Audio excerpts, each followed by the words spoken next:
Thank you so much for National Queer Theater, Adam and Douglas, for sharing this platform to celebrate the Asian Heritage Month, Asian American Heritage Month. And thank you all, the panelists, for being here and share your own story. Today, our panel will focus on the queer identity and the exploration of our own heritage as being a queer Asian American and Asian immigrants, particularly the ones about performing art and in theater. And as many of us already know that, this kind of history and heritage are not as visible or easily accessible due to the oppressive history that we are all very aware of, and a lot of our ancestors have been through. Many of our Asian brothers and sisters here in the United States and overseas in Asia are really still fighting for basic dignity of being who we are and the equal rights, and further, the criminalization of being just LGBTQ+. So today we really want to use this platform to show our support and solidarity to the people that might still have been struggling with being who we are, and hopefully to encourage you, the audience members who are watching this video, to support, to do the same as we are doing to our brothers and sisters. So why don't we just begin? And let's start by introducing ourselves. I will go first. My name is Dennis Yueh-Yeh Li. I am a theater director. I'm an immigrant from Taiwan. I will be the moderator today. That's Hi. Right. My name is Michael Ngo. I am a immigrant from Vietnam, Chinese background, and I am a proud queer man and theater producer. Okay, next. I'm Nina Key. I am a playwright. I do several other things, but I will focus on that one for the time being. I am Queerian. That's queer plus Korean. I don't know what you'd call this now, like first generation, second generation, because it's like your parents came over, and then what is the generation that is, I don't know, but whatever it is, I am a daughter of immigrants, and it's first. Yeah, Sagan says it's first. Sagan knows everything. So I am the first generation in my family, and that's me. Thank you. I guess I'll go next, given that I just got a mini introduction there. I'm Sagan Chen. My pronouns are they, them. I know everything, as Nina said. I am a Chinese American non-binary theater artist and filmmaker, and currently based on the unceded land of the Lenape people. My name is Cha. My last name is Si, Cha Si. Born and raised in Manila, Philippines. Lighting designer, she, her, they, them. And yeah, I think that's me. And I have envelopes for you. Oh wow. Thank you. I'm having this severe cold and flu, so it's maybe fine, but we'll get through this. Great. Thank you so much for being here. Thank you. I guess I'm going to start first. I have a few questions that I prepared, and I would like to talk more about yourselves. First thing first is like, what does being queer mean to you? And is there any particular life experience of yours that informed the way that you identify yourself as queer? I really, really love the word queer. I think that personally for me in the last couple of years, what I've really come to learn is that I think that we could all like flourish if we start to look at the word queer as a verb, sort of just an all-encompassing word for like being able to challenge a norm or a societal sort of norm that we've all been told is the thing we're supposed to be doing, or that most people are doing. So for me, it's been really enlightening to, once I started coming into my queer identity and realizing that what I was really doing was just sort of seeing a norm that was being pushed on me and being like, but that's actually not how I feel. So how do I navigate this tension? That's like led into lots of different aspects of my life. It's led to me figuring out that I am non-binary.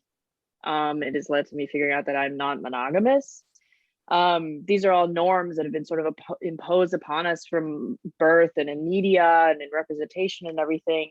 And I also think that it's really important to mention that for me, when I say that I'm queer, that doesn't feel like a stuck thing to me, right? Like my journey in my relationship to my gender and my relationship to my dating and everything is like ever evolving. And I love that about myself. And I think that, so I just really love that question. And I really love the word queer because I see it as a verb and I see it as something that literally everyone should do, is to just look around them and question sort of what the norms are that have been set for them. Mhm.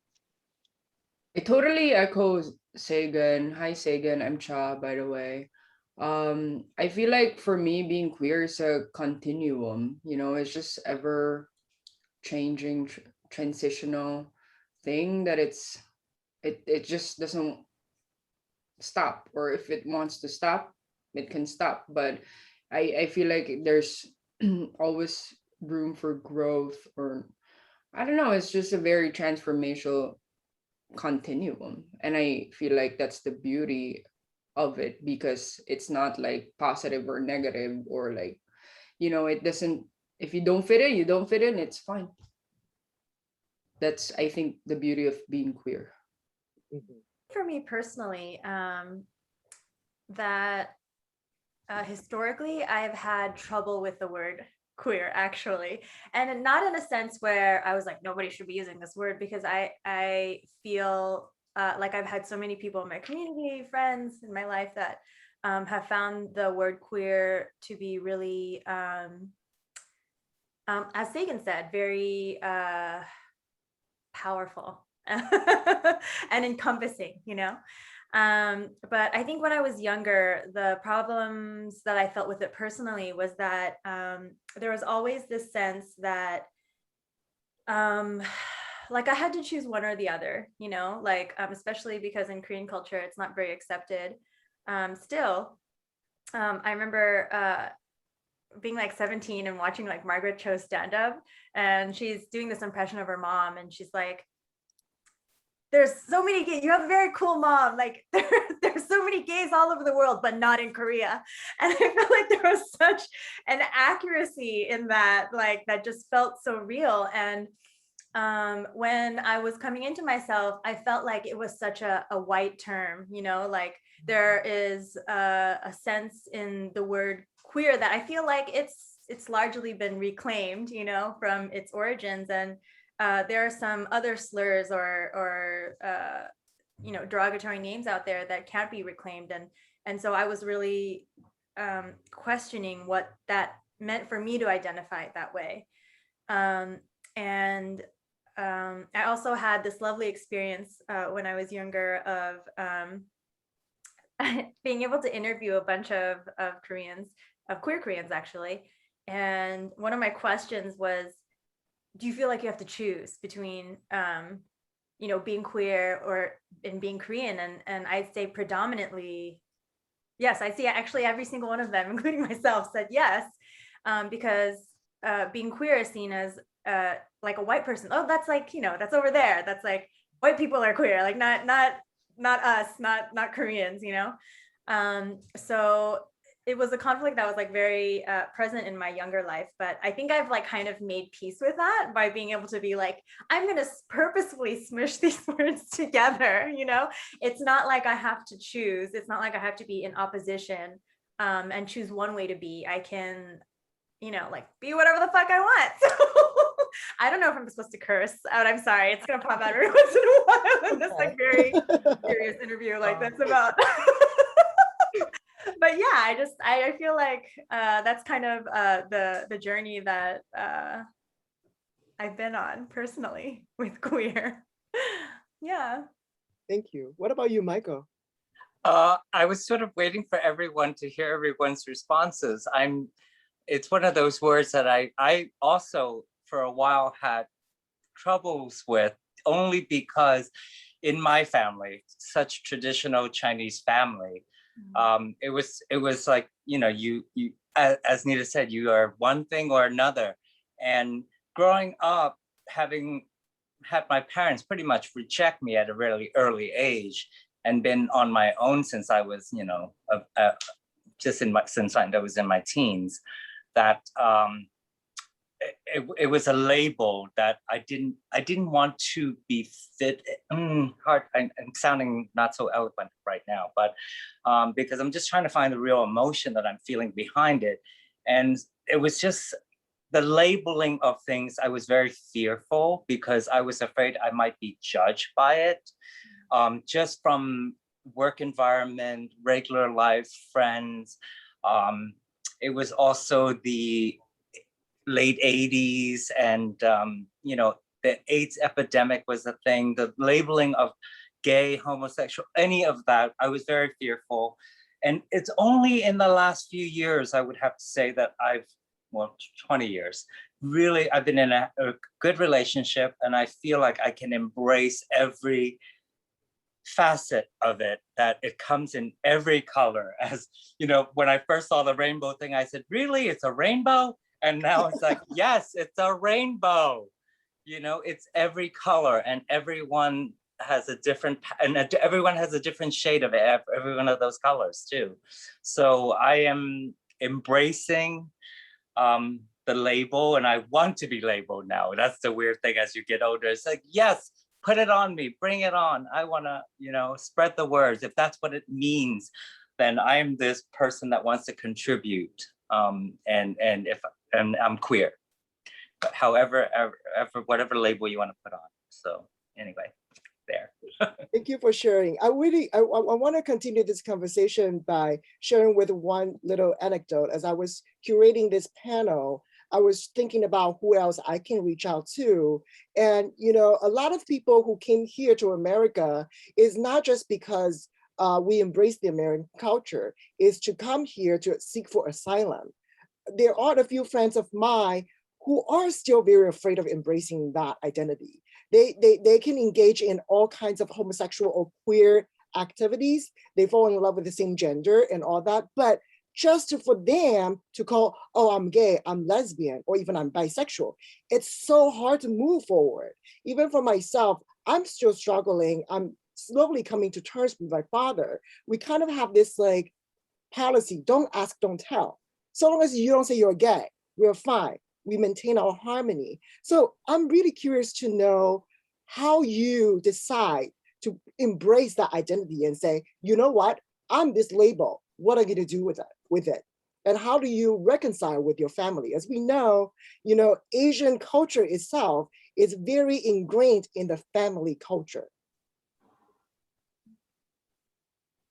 I think also, sorry, like, but my opinion in or anything all the time consistently. But I feel like it is an important facet of, and I can't like speak so like sweepingly, you know, because it's so complex, right? We're like not all like, you know, we're not the same in like all these different ways or anything like that. But it is a facet of many API cultures that there is, at least Koreans, like there is like the Confucianism, there's saving face, there's the idea that, you know, that it's upon the children to like, you know, continue on with like carrying on family legacy, right? And it just feels like there isn't that maybe that sense maybe in Western culture. And so I actually feel more strongly now about the idea that like everybody has to come out, like in order to like how do you say, like you know, further on queer rights, and like we all have to come out and be counted, and like, you know, here we are, you know, we're here, we're queer. And I feel like I can't blanket statement say that like coming out can be I don't know. I just think it's so much more complex than that. So I feel that there's a nuance that should be recognized and looked at, you know, and that it isn't maybe just this idea that we all have to come out and we all are like, hey, because there can be devastating and real consequences personally. That's just different, you know, as an API person. I totally, go ahead, Michael. I was just going to jump on the whole thing with the Asian culture and the family of so often looked at this sort of label of shame that you're bringing onto the family type thing, or how can you not carry on with your tradition of another generation and ancestry and I mean, my mother recently said to me, after I've been in a relationship now for 24 years, says, "Oh, but you're alone." And I'm like, I'm not alone. You know, it's just like, but you have no children. Who's going to take care of you? I'm like, I'm myself and possibly affording some good health care, you know? It's just, it blows my mind, that the whole concept. And I think there is a loss. There is a huge loss if you don't come out, because I mean, I've lost many years with my parents because not speaking to them about the subject is that you basically have this double life, like a you know, except without the fancy, you know, secret agent stuff. It's just that you don't have, you know, you don't share anything because they don't want to know, but they are missing out on so much. There's so many parties and events and birthdays and celebrations and friendships that I have that they know nothing about. You know, that they're just missing out on so much.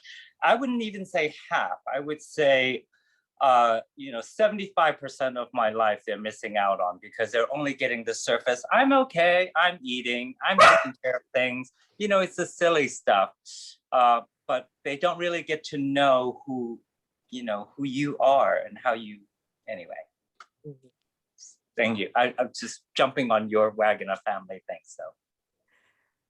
I mean, I was gonna wait to see what Cha had to say because I'm sure it was very enlightening, but I guess I'll jump in and fill the time until then. Dennis, what you were talking about really reminded me that sort of probably the most important part of my queer identity, I think, is fully embracing found family and the idea of found family and community and how life-saving that is for queer people.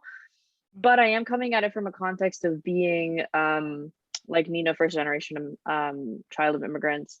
And after having moved to college, being able to really immerse myself in what, like figuring out what communities I wanted to immerse myself in, then developing relationships there.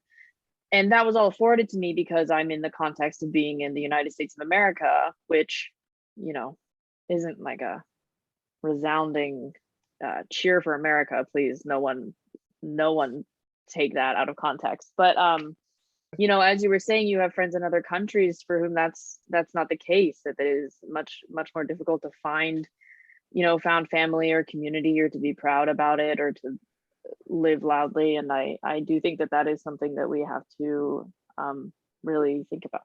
But Cha is back, so. Thank you. I'm sorry about that, but I totally agree with what Michael earlier was saying, and basically everyone, because I feel like it's really complex. You know, I was born and raised in the Philippines, in Manila, and, you know, I feel like we're all seeking something, you know, like asylum and shit. But for me, it's like my lawyer literally told me, it's like, do you want to seek asylum here in America? And I'm like, why? And he goes, because your president is killing the LGBTQ community. And I'm like, well, I know that, but if I seek asylum and then my paperwork is different, that means I cannot go back home for like another 7 years. And it's already been 4 years for me that I haven't seen my parents. And, you know, when I moved here to New York, it's like another complexity is that my father is Chinese and my mom is Filipino. And so being in the Philippines, it's kind of more complex, I guess, because it's like black and white kind of marriage, where it's like the Filipinos or the blacks, they even, you know, the Chinese people don't like the Filipinos. So it's that tension that I sort of have to navigate all the time growing up. When I'm with the father side, my family, it's like I'm not enough because I'm not a pure Chinese, like I speak Tagalog too. It's like when I'm with my family, when I'm with my mom's side, it's like different as well because they see me as if like, whoa, she's Chinese. And it like I was living so afraid because of this legacy, of this tradition, of this, like, I just kind of banished myself from Manila. I just left because I was like, I need to find myself in order for me to know what I'm. It's like knowing what you. It's like watching a movie you don't like, so you don't like it. You know what I mean? It's like I needed that confirmation that I'm actually gay. I'm actually queer. And in the Philippines, it was kind of weird because even in my generation, it's only, they think very like this is the way it's supposed to go. And then in the Chinese aspect of my family, this is the way the business is supposed to go. And I'm like, it's very entrepreneurial, very traditional, very all of the things that I feel like is so not me. So, I went here and that's when I started to know how to navigate. But it's very, I'm a very late bloomer because I'm just so afraid to, that they're gonna cut me off and I'm the only child. And Mm. it, I just came out like, believe it or not, oh my God, I told my mom um a year ago because I'm just so scared. I'm not like used to talking about it to my parents, and I feel like, are they missing something from my life? That question of like, or am I missing something from their life? Is it time for me to educate my parents on what queer means, or what cha means to me? And I mean, for me, I'm taking it really slow, like really slow. I Yeah. think, oh, Cha, I think, thank you for sharing that. Um, I I do believe that it is a re-education on both parts, on both parties, because there's so much, you know, I wasn't taught how to come out. You don't, where do you go? I mean, this was, now you go on the internet, you go on YouTube, and everyone has their coming out story. But, for me, it was just one of those conversations. I don't think we've ever even had the conversation. It was just like, you're so gay. Stop being that way. Mhm. It's just, and I think I was even more so because I didn't know my identity. I mean, I am who I am now. I look and dress or whatever. I'm myself. But when I was younger, it was almost like beads and colors and things. It was almost like a dress up of like, please have this conversation with me, make it easier, icebreaker, it's like, I love jewelry, so any little thing, but it's that permission thing, it goes back and forth. And I think they want you to be happy. I think parents love you and they want you to be happy. But they don't, they want to protect, but protect from what? To be in an unhappy, not real marriage, So there's so many conversations. I mean, it's got so many facets. It's very layered. It is very, nuanced and difficult. But I'm glad you told your mom. That's a huge step. That's so much weight off.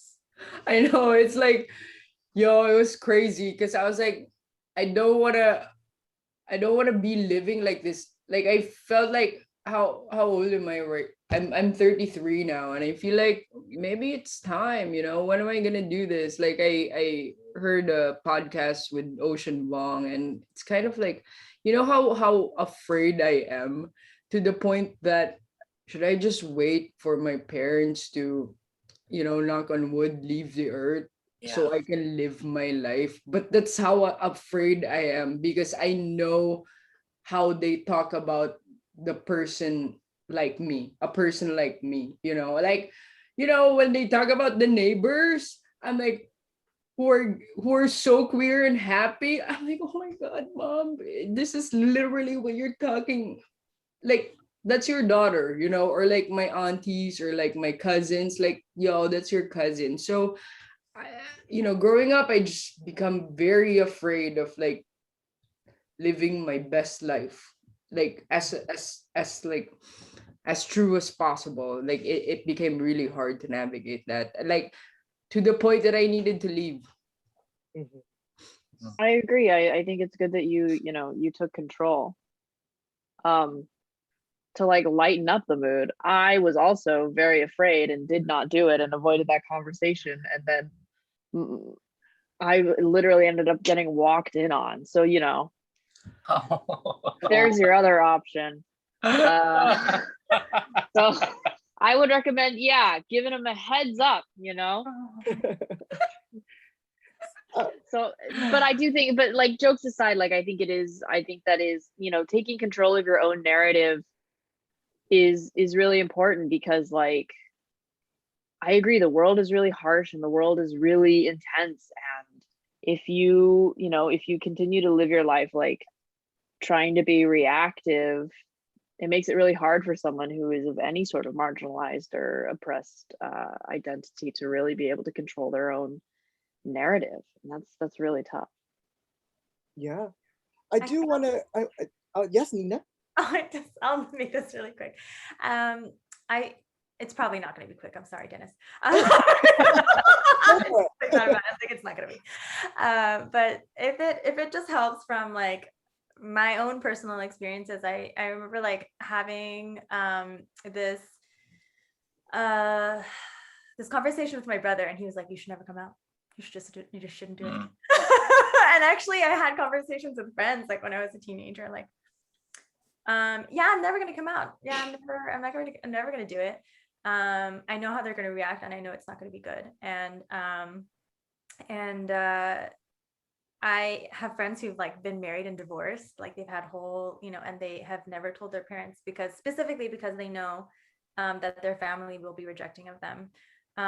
But the response that I had to my brother in that moment was that there is something that I would say that, like just like the nature of oppression and living in like systemic isms, all that, like there is something about the nature of hiding or living a double life that can make you feel very disempowered, not like you can live your full life, that kind of stuff. But I think it's like up to each individual like queer person to like be able to understand how to survive in that world, just like as people of color also, right? Like how to like navigate all those things. But I just was like, I think it's an opportunity. It's an opportunity for me to show them, my parents, to let them into my life and be honest with them about who I am, and whether or not they end up taking that opportunity, it's a precious one. It's a gift, and it's a gift that I want to give them. And I also am recalling now a conversation that I had with a friend who found a family in going to PFLAG's meetings, actually, like speaking of like found family, but they had adoptive parents like in the spiritual sense, not the actual adoptive parents, but they passed this what their adoptive parents had said on to me when I was going through all this stuff, and they shared with me that their adoptive parents had said, you may not be what your parents think they want. Maybe they think they want a straight child, like not a trans child, whatever, like all those, they have this idea of what they want, but you are actually what your parents need, which is, strong, powerful, like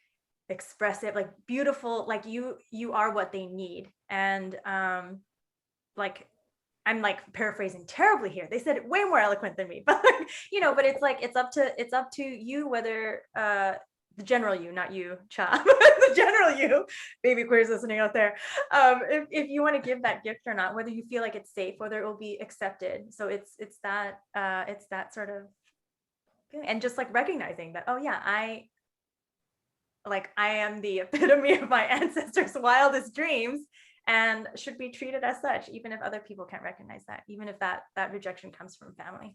You said it very eloquently, Nina. I think this. I'm like, no, I feel like that's the part that the minute that, the conversation became clear, and, it's like, you mentioned also being a person of color, here now in America, it's like a different kind of situation. And I feel like the education part of me trying to have a conversation with my parents, it's already that, this is me trying to educate you. This is me trying to open the gates to, like, hey mom, yeah, I'm with my partner right now. We're, making bread or something, and it's fine, it's two human beings, powerful human beings making bread, baking bread. And and I feel like with that simple gesture, I was able to kind of like, I don't even know if this is right or wrong, but it's kind of like cleanse her palate of like that bias of like, because usually it's like, I don't know, but my Asian community. Well, as I was trying to say earlier too, the whole, letting them know that you're happy. Yeah. That, that you, and that doesn't mean, as Saga said, is, it could be multiple partners, whatever it is that you decide. You're not monogamous, or, but it's you, and it takes courage and strength to make that clear, to know who you are. And I think, and not, and live your life for yourself, but I think when it's a reflection, they see it, when they see that you're happy, they'll come around, They're like, it's okay. They don't have to understand, but they'll come around. That's right. No, I totally agree, because it's a back and forth. I got tired, I left, and it's like, Yeah, I fought for what I want. I educated myself with lighting design. Like, I'm still figuring out what it means to be, fresh off the boat from Manila. And so, but they're seeing me happy. So I feel like they're like, daughter. baby steps. Son. Yeah, I do want to share one thing that also leads to the next question. Is as I was doing more research about, who were the people that created works about queer Asian Americans, and one professor that I did find, his name is Paul Stephen Lim. He's actually Chinese Filipino American, and he spent his whole life struggling with that because his mother still rejects the very notion that he has become American, which is a no-no for her. And also for him to be the Chinese Filipino is also, again, how you say, it's an internal struggle.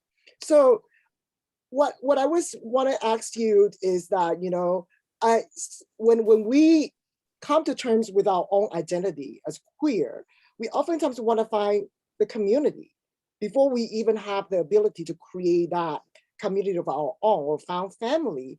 I wonder what's that process for you like? And then even, I'm going to talk about it in like a United States phenomenon or like the culture itself. We know that the queer culture itself has a long history. And us as a person of color, getting into or very close approach to that culture, there's a lot of struggle. And I instantly can think that, on RuPaul's Drag Race, Kimchi herself was even saying that within the culture itself, she was rejected of being an Asian. So I wonder what's the process like for you to find your own community, connecting to whoever is out there already serving you as a role model, and what is your internal struggle with it as well? If I answer that, it's so long to answer. It would take a book. Oh my God, that's a loaded question. Does that mean I'm gonna answer the question? I just commented on the question. Well, it's a good question, but it is a big, long question. And I think I could break it into little parts. And the part that I can answer first is finding the community. Theater is a community that I found that was very all-encompassing, embracing of every type. And that's one of the reasons that I went into producing, because I found that it has the magic of telling stories, and you can live someone else's life and hear their stories and leave after 2 hours or 3 or 6 inheritance, and feel like, oh, I can have a conversation. It opens the door to more conversations, and it's sort of like, oh, do you remember this scene? Well, that's me. There's so many ways that you could use theater to, when you, or a movie, you could go see something, but someone, anyway, that's one way to find the community. I forgot the rest of the question, so let's move on to someone else. I have a thought. I've been taking advantage of you guys talking to try and synthesize my own thoughts, because you're right. There's lots of sort of big topic buzzwordy things that I think all funnel down into this question.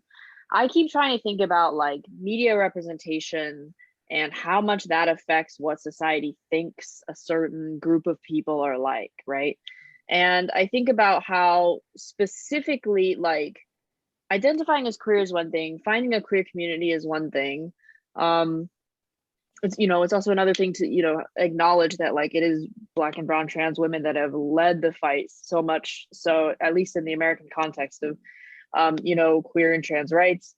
But then also specifically, I think it's just about when you find someone who has been looking through an even more specific lens, the same lens as you, I think it's just it's almost euphoric. I think the intersectionalities of thinking about this, for instance, I think a lot about how in the American context, Asian men are sort of desexualized and sort of treated as not masculine and not attractive. And how does that intersect with, how Asian men are read in general, in terms of their masculinity, right? Mm-hmm. So for me as a person who's genderqueer, when I think about my masculinity, there was always this really big dissonance when I tried to look at these Calvin Klein models or whoever is displaying masculinity on American masculinity on screen. It was that's never going to be me. That's never going to be me, but I'm not entirely clear or sure why I think that. It's because I haven't been shown good examples of Asian masculinity. Because yes, as a kid, mostly growing up in, consuming American content or whatever, and then I went through phases of consuming, trying to consume Chinese content and missing out on the queer part. Mm-hmm. Right? Or just right. Culturally there's a different interpretation of what masculinity and femininity is, even. So it's we are really trying to mash a lot of lenses and a lot of norms all together and trying to figure out what we resonate with. And it's just it's really tough, but I think that's what it is about community. But I also think that's why, I think it's tough for people who intersect in communities like Cha and being Chinese and Filipino, like those two cultures might look at masculinity and femininity very differently, or sexuality. So like, yeah, I mean, also there was this South Asian scholar who coined the term like Chinese privilege a couple of years ago.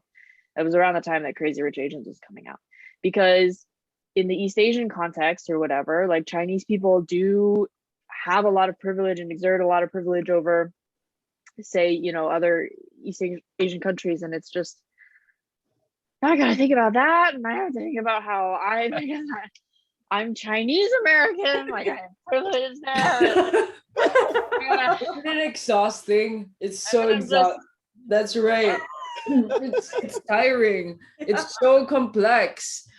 I feel like finding a community for me means finding my tribe. It's like my story. It's like my privilege comes from the fact that I went here to study lighting design, and I consider that a privilege because, oh my God, I can study, and that's when I found out that I'm like, oh, that theater is one binding tool for me, that, oh, this is, I can find sort of like my friends. And then by friends, I mean, when you're fresh off the boat, literally, your first year in New York or in US, for me, it's like, what is happening? I felt like the flight attendant push an eject button on my seat. And then I'm like, whoa, New York, hello. So it's like everything is new. But then I'm like, I was so naive, and little do I know, I'm finding small pockets of community that we're like, why are they laughing at us? Because we're so different, like, and I'm like, oh my God, that's a time, when we exchange these conversations, different types of conversations with different types of instances. That's when I found my community. I was like, oh, I guess this is the tribe. And up until now, we're all friends, we all formed this Sea Lighting Foundation on the side, fundraising. And yeah. What do you think? I've been thinking about this question. When I was younger, I tried to find my people in like going out to the club. Dating people, hanging out with, and I'm from California, where like I'm older now. I'm like 35, so I mean, I feel like whatever. But if I were to go back there, that doesn't exist in the same way. You know what I mean? Because whatever. I'm not like 21. But I think it was like there's a lot. The Asian community is a little bit different. I think like West Coast, East Coast. So back in my halcyon days of youth, there was I'm the weirdest.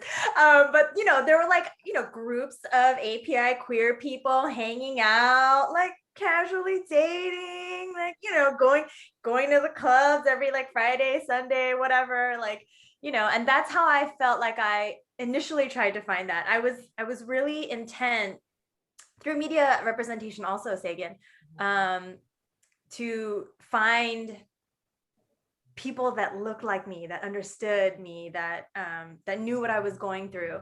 And then at one point too, I was part of this group called Koreans United for Equality, and we were like queer Koreans, like all of us. And I was like, oh my God, it's blowing my mind. Your people. These are literally like my people. And that was like a lovely experience. And then like, I feel like I started to branch out, like, my friends at that time and I, like, we had like a project where we made a web series and that kind of thing. And but again, it was like very, queer Asians living Love in vibe. California kind of thing. But I Lovers. feel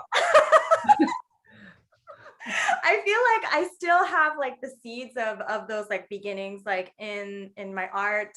I'm not going to tell this again. I'm trying to really condense it here, but like the first time the reason I got into theater was because of the ex. My Oh, first okay. queer relationship in high school. I really hope they don't listen to this. It's gonna be so You'll crazy. never know. But yeah, I mean, you know, my partner at the time was Filipino, and I met them like sitting behind them in drama class, and they're like, theater is great, and I was like, I want to be your best friend, and yay, now we're together. And they did.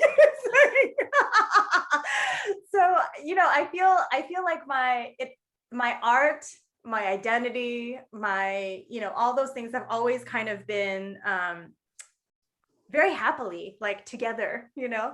And so whenever I sit down and I write a play, I hope that I write a lot of queer Asian characters. Most of my plays are predominantly API, you know, queer, animals also, but I like animals. But I just hope that like, you know, even from the beginning, like when I sit down and start to write it, I have this like idea of community and being like a queer Asian person in mind, and I'm like writing. And I hope even like all the way extended to the finish that it will be like a healing, communal, like beautiful experience for everyone. I don't know if that's like super naive, but I'm like, that's what I hope it is. That's what I'm putting out there into the universe. I hope it continues to go that way.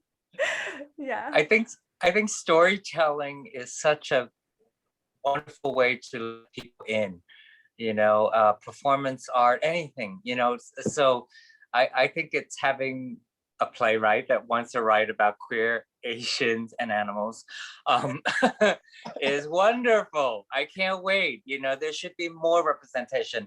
I mean, I go to see shows and there are like, you know, hardly any, you know, other than David Henry Wang, you know, there's not that many other that are being done on the mainstream, you know, lots of little off Broadway theaters, you see a little piece here and there, but there should be more. And I want to see everyone's work, you know. Yeah, that actually leads to the next question that I want to ask everybody, which is that, you know, we're here, each one of us has different role in theater. How does our identity and the way that we just talked about, finding your own community, creating a community, how do all those things inform the way that we make theater?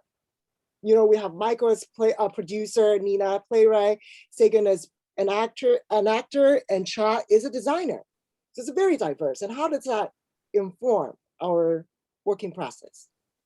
Am I allowed to betray your question and vaguely dip a toe into talking about film also?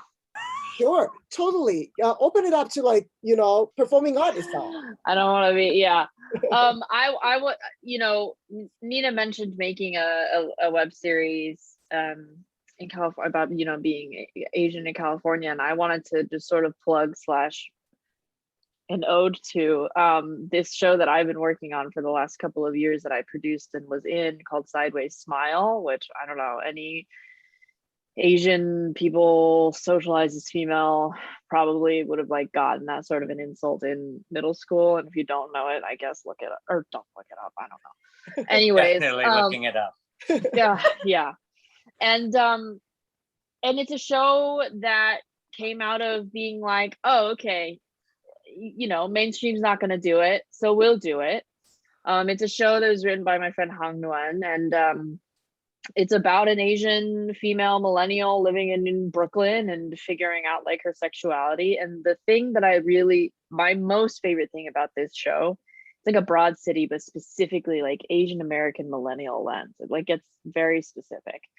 And my favorite thing about this show is I think that it really felt like from beginning to end, it was made by the community and it was made for the community. We integrated this structure because all 6 of our episodes are wildly different in genre. We have like a Get Out homage episode, and we have like a talk show episode. Our Scarlett Johansson in our universe is Asian and trans. Very nice.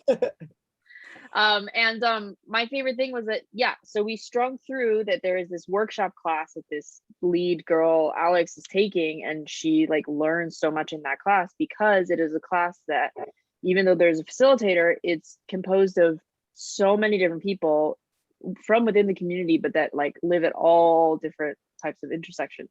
So letting those people, you know, state their opinion and whatever on whatever the topic of the episode was like really helpful, and felt really like just like felt really great that we could encompass that many opinions. And we very often were changing the script according to the actors that we had chosen for the parts. You know, we were like, we're talking about this in the class, and like if you don't feel like your line here really resonates with you, like feel free to change it to how it like resonates with you personally. And that was really cool. So I think that, and now we've got like a little bit of interest from the big wig Hollywood, blah, blah, blah. So, you know, someday, maybe, hopefully it'll be on the big screen. Totally.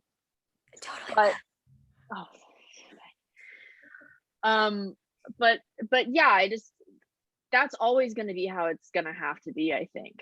Mhm. That we make it by, it has to be made by the community, and it has to be made for the community. And we got to just like keep on trucking on with that. Yeah, I just wanted to like underline that sentiment. Like, yes, I feel like even I took a producing class in the pandemic. I feel like I've like kind of produced things like unofficially, like You just, all have. yes, right. But it's exactly that same sentiment that like no one's gonna do it for me, so I have to go do it myself, and that means that I just that's the way we're gonna make this happen, no matter what. So yeah. Yeah. No, I mean, you know, in no matter what, you know, what design, what wherever you are in the process of art, you are producing, you know, it takes so much just to get those calls and get this person and connect with this person and get that designer. I mean, I chose to go into theater because I'm going to pitch Voyage Theater Company. .com. I'm sorry, .org. Oh my God, I messed that up. We do international plays, social justice related. One of the things that we have a series that we did at the public library when it was open for 3 years at the 53rd Street Public Library. One of the reasons I got into producing was immigrant plays, and we did one about Muslim bands. So it's called Mecca Tales. So when, you know, whatever social justice related things that's happening, I mean, so where I come into producing is I find work that are meaningful to me. It seems to be a lot of immigrant stories, I have to say. One of the ones that I'm sort of proud of that I wish would go into a production soon is called He, She, Me. And it was 3 stories from the Middle East from 3 different countries. And it was a trans, non-binary, and, you know, and a gay person that just wanted to live their life in the Middle East. And it was like impossible and it was sort of their little stories, and just to see that on a large scale would be wonderful for other people to see how others struggles in their country by being just themselves and living their full life. So anyway, but back to the producing part of things, I just love it for that reason, is just to be able to, you know, tell other stories and people's journeys. So I don't know if I answered the question. Yes, you know, everybody does. Thank you. Cha, what about you? The designing part is the particular interesting, because like it's a visual. So for me, the lighting design here in American theater is, I mean, majority is white male technicians, you know, electricians. It's so hard to navigate that kind of world because they're always, you know, when at least for me, the process of designing is like you do research, you talk to the director, and at this phase, you don't even know who the actors are. You just read the script multiple times. And so, and that's also you're in conversation with the theater company that's producing it or the venue people. And the people in the venue probably most of the time think that I'm a man, and then I show up in the theater, who's the short Asian woman, and it's like, when I'm not gonna name names or name theater companies, but it's like when but Like that, just most of kidding. the time most of the time that's my experience. I come into the theater, focus the lights, and literally all of the electricians, even the master electricians, all white male. And it once again, it's another layer of me being so afraid, and like deep inside I'm like like I'm panicking, but you kind of learn how to navigate around that by I have one and only go. This is gonna be the best fucking lighting design this theaters ever, because that's the only thing that I can raise my voice is through the lighting design.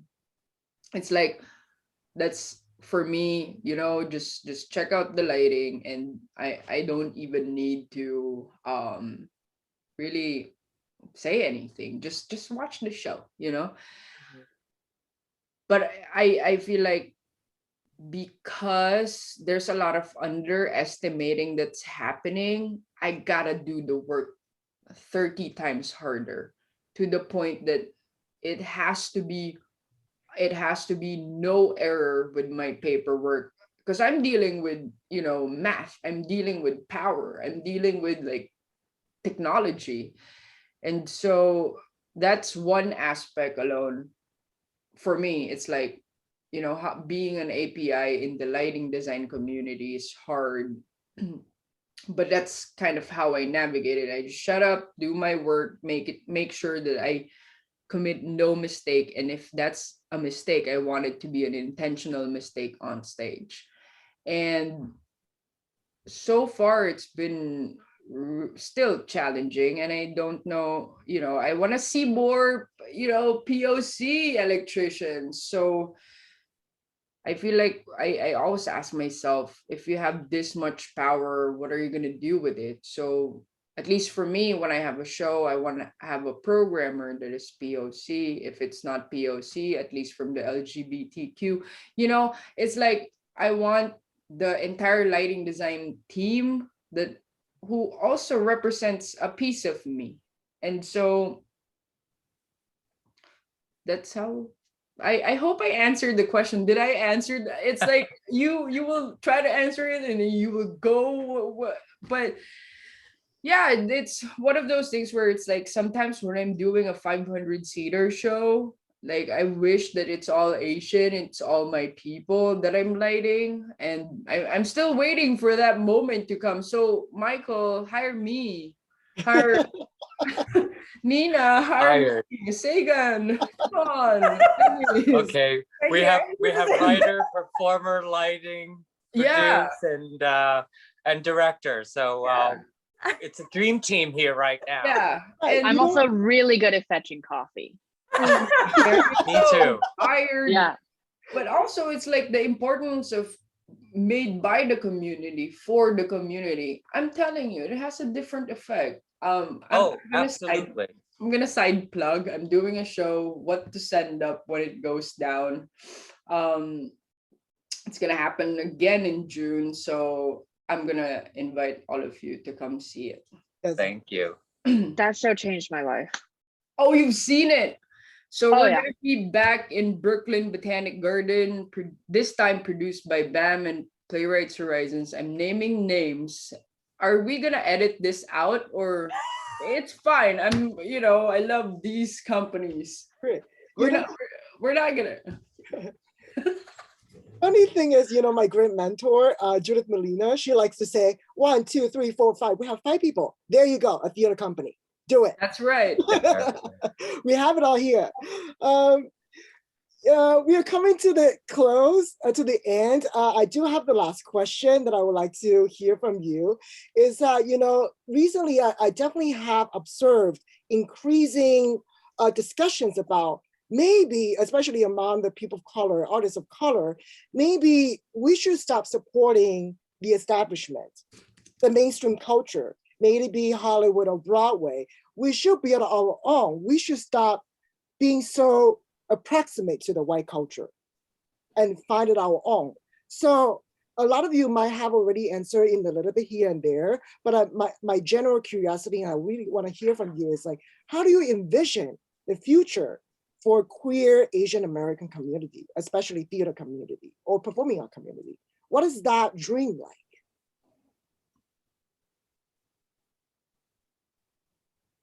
While you're thinking, I have something that pop out in my mind: equity for payment. That's a good one. Equity for payment, livable wage. And this is, I think, coming from my background as a theater, practitioner, like and this is also related to what is my hopes now that we're slowly opening the world again to like a post-pandemic. Yeah, that's what while you're still thinking, I'm just answering. Yeah, No, that's a great equity. Yeah, equity to payment. Mhm. Enough. No, that's yeah. No, that's great. No, it's one of the things that we try to do with our theater company is, we do pay a little more, even There you for go. readings, we have always tried to make it, the cost of living in New York is ridiculous. Some theater companies don't even offer a stipend when you do a reading, but we always want to make sure that everyone, is compensated for their time, because they have to take time off to do the rehearsal, the one rehearsal, and then to take that night off from whatever work they may be doing. And then even with our showcase shows, we are generally paying double to what we're, what we can. We're a small theater company, so it's a challenge for us, but we think that the cost of living in New York, is absurd. And so that part, to answer, to be fair, like what Chai is saying is a very important, it's an important thing for sure. Dennis, I'm gonna try, because you've once again let out like I'm sorry, Michael, did I interrupt you? Were you not No, done? no, not at all, because I was trying to think, what was the question? So please, Saga, bring it in. That's great. Great. No, I think we're thinking. it's like you brought up this idea, right? That since we inherently have felt excluded from the institution, from the mainstream, from the whatever, right. and like trying to figure out like how much of us inside still want that, how much of us wants to like assimilate into that, because that has just been shown to us to be the measure of success. I sort of have been lucky enough to always sort of just have a mindset of like feeling and knowing that I've never wanted to be the lead in things, because the leads have always been boring to me. That perspective has always been something that I'm just like not gonna relate to as much. When it's like the white male lead or the white female lead of something, I'm like, yeah, I don't know what that's like. It seems boring to me, so I don't really want to put myself in those shoes. Like my perspective and my experience is so filled and informed by so much else that lead is never going to really know. And I think that it comes with just having a self-awareness of being able to see like the systems, and that the institutions are like pillars that uphold these systems, and the systems have these things that do not benefit us.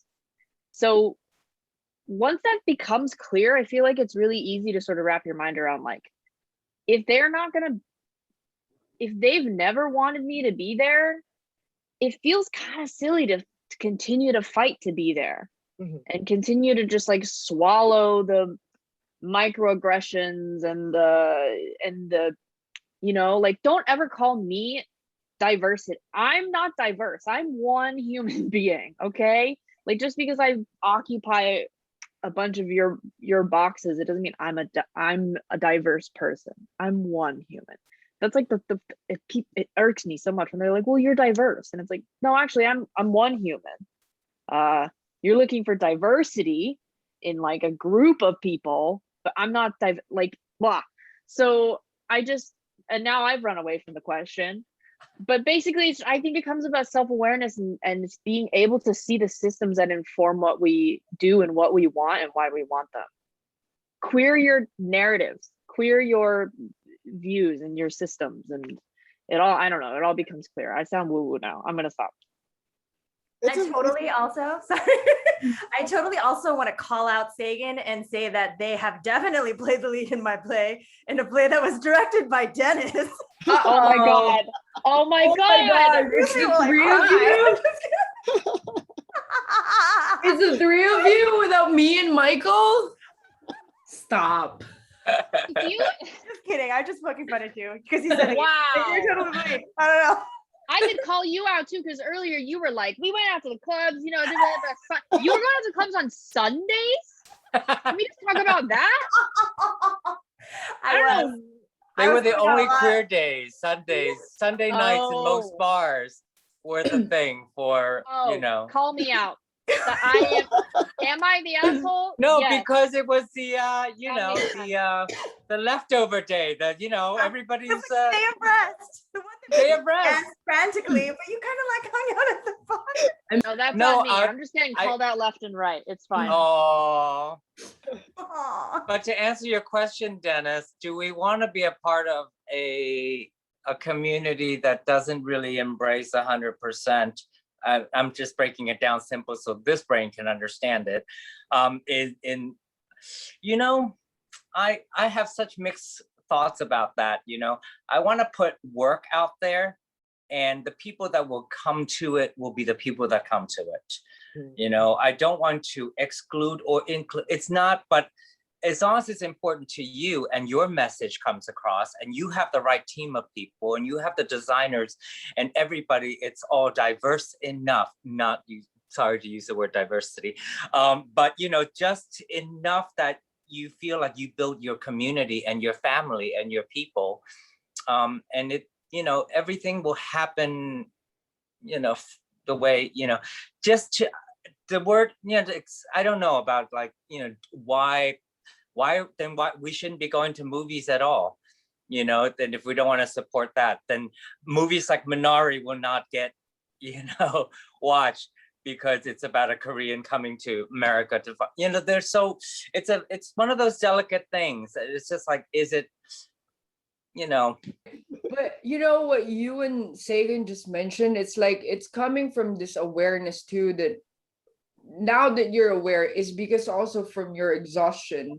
Because for me too, you know, doing a show, it's like I got really tired of all the trauma and like the microaggression that I didn't know was inflicted into me while doing all of these shows. And so now I'm like, you know, I had a conversation with my agent. I want shows that has called for immediacy or some sort of activism.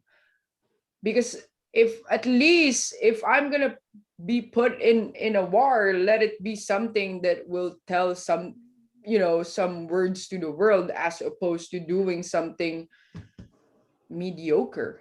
And I think for me, it's coming from awareness, and just let the people watch my work, and whoever appreciates it, thank you very much. You know, it's like a part of me is like, I love that you appreciate it, but at the same time, I'm like, I'm also tired of like proving myself. So I'm just gonna be chilling here, you know. I think. Oh, sorry. I do want to. No, I was just gonna say I think we all have enough awareness that whatever work that we put out, we have a checklist. I think of things. Do we cover this? Do we cover that? You know, does it say the right message? And I think as a community, that's what we add. Whatever work we put up and forward, I think we're always being mindful of like, are we covering, you know, is it strong enough? Is it queer enough? Is it, does it have a positive, I think I think this group, you guys have such enlightened awareness about the work that you're going to put out, that I think it's, just be truthful and that if it means something to you, it will mean something to someone. Anyway. I just want to give an opportunity for Nina to say about your thoughts. I've loved hearing everyone talk. I think, so two things. I was talking to a friend of mine who's also an API writer, but they're writing a short film about, I shouldn't say it because I didn't put it out there like that because they're not done with it. But anyway, they were asking me what,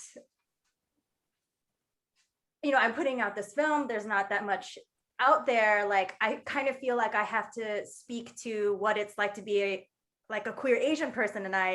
And it's such a big look. Like, what do I do with all this responsibility? There's not enough representation out there. So even this short 10-minute film it feels like a big responsibility.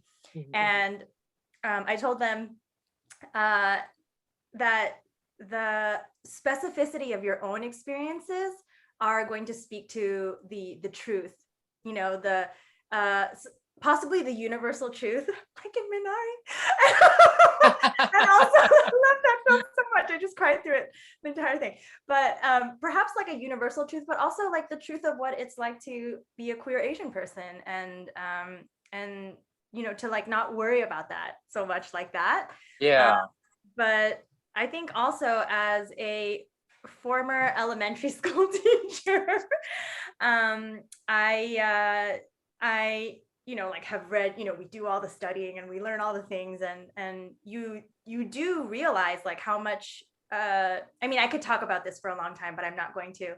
I could totally nerd out, but just how pop culture, media representation, all those things are foundational for how people, kids, how learning happens, how you form understandings of your world, and how that media representation is hand in hand with that. It's part of the surface of white supremacy and institutional racism, and also the effect on children of I think there was a study of by the time, I'm making it up, this is a terrible and paraphrasing of this study, but you're a child, and they analyzed two different sets of children.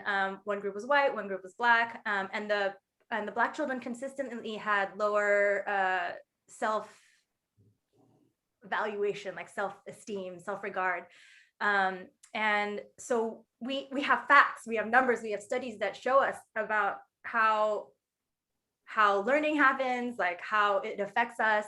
And so my hope, to your question, Dennis, for the larger, as a writer, I guess, coming from telling stories, is that we don't have to do those kinds of studies anymore, because the representation is plentiful and everybody is affirmed, and we're all just empowered, doing things, living our best lives. And so yeah, I just hope that we figure out the whole gatekeeping situation, or we just burn everything down and then just and start new. we build the new structures. I don't know. I think new representations are really important, and I think looking forward, we just have to make them. Why look back and said, oh, I'm not going to be this, I'm not going to be that. Having the whole gay identity thing with our own backgrounds, with our heritage, with Asian cultures, we're already been downgraded, and we have to build up from that, and that's from our own families. So to prove to the rest of the community that, we have to set those positive examples and create new, role models and characters that you can look up to and say, wow, okay, it's, but it's up to us to go forward with it and create new role models and new images, of what masculine is or not. Doesn't have to be in an Asian man. Yeah. Yes, Char. No, I totally agree, because who says that only white male can be electricians? You know, one day I would want to see a show where it's not just, people of color on stage, but I want the backstage to reflect it as well. It's like sometimes we diversify the show, like, because the characters in the play are calling for it, but we only see the actors, and then you see the designers, then you see the backstage people, the artisans are all white, majority of them are all white. So I feel like it defeats the purpose why we're doing a very diverse show, quote unquote, when it doesn't reflect all directions, like literally all the directions in theater. I have a really specific quick anecdote thing that has to sort of do what Cha was saying, which is I remember reading this, like, you're right, like things fall through the cracks when the perspectives are that different. Things fall through the cracks when you're making a piece of art that is supposed to be cohesive and that is supposed to be representative of so many different perspectives. I remember reading, okay, two things that Sandra Oh has said about, specifically about like her process in Killing Eve. Number one, which is that when the script was sent to her and she read it, she had no idea like why it had been, like, her agent hadn't mentioned that they wanted to see Sandra for the lead because the lead's name was just like Eve with a last name that was like Polish or something. She was like, who do they want? Do they want like the receptionist of the first? What do they want asking me to do? And the agent had to be like the lead. And she was like, and it was then that I realized Hollywood has brainwashed me so far that I found myself incapable of thinking of myself as a lead in a show. And that was nuts. And then the second thing was that now that she is on the producing team of Killing Eve, it's just like these small things, right? Where they were in post and she was in the room and they were editing her and they were editing in like the sound of shoes while she was walking in her house. And she was like, I'm not wearing shoes in my house. It's amazing. That's not happening. And it was like a white British editor, and they were just like, shoes in the house, clomp, clomp, clomp. And she was like, no. That's not great. happening. And it's just small things like that, right? That Cha was sort of speaking to. So anyways, that just reminded me. I love Sandra Oh my gosh. Yeah, that today, thank you so much for all these really, really juicy things. I think, the way that we envision the future is, again, back to our own identity as queer. What it means is it's beyond identity itself. It's more like it's your daily behavior, questioning what's out there, why we are not in the mainstream, why we are rejected in a certain way. In a way to also find the new representation, as Michael said, right? It's all those things that we have to implement daily life. Being queer is not just about who we are. It's more than that. It's the community, it's the society itself. So I want to thank you again so much for all the juicy ideas, thoughts, experiences sharing with National Queer Theater. And I want to ask if there's any last words that you want to say to our audience members who might watch this. And if there's anything, if you have a new show coming up, how do we find that? Can I just say one thing that has nothing to do with the show? Yeah. Is to anyone who's watching this, represent, be out there, be seen. It can be a simple gesture, holding a door for someone and letting them see that you are queer, you're Asian, you're responsible, you're part of society, you're part of everyone's daily life, that you're just living your full life. And it's just little things like that, little acts of kindness goes a long way. And anyway, that's what I'm adding. Thank you so much. It was so good to be on this panel. Thank you. Any other last words? Yeah, fuck boxes. Make your own box. Who cares? Yes, perfect. Great. That's right. For me, it's like just the tenderness and kindness, it goes a long way. If you want to see change and no one's doing it, do it. Mm-hmm. Mm-hmm. I guess like my last statement would be like what I said earlier about you may not be, in a larger sense, you may not be what the world wants quote unquote, you know, but you are what the world needs. So Yes. you should do the damn thing. Yes. That's right. Thank you so much again, and thank you for National Queer Theater. For all the information about National Queer Theater, please visit their website, www.nationalqueertheater.org. And also make sure that you stay tuned with their third annual Criminal Queerness Festival. It's a very, very important festival, theater festival, that highlights all the places around the world where the countries are highly discriminating being queer. So thank you again. Thank you, Michael, Sagan, Cha, and Nina. Thank you for the lovely talk. Thank you so much. Pleasure. Thank Dennis, you, Dennis. thank you.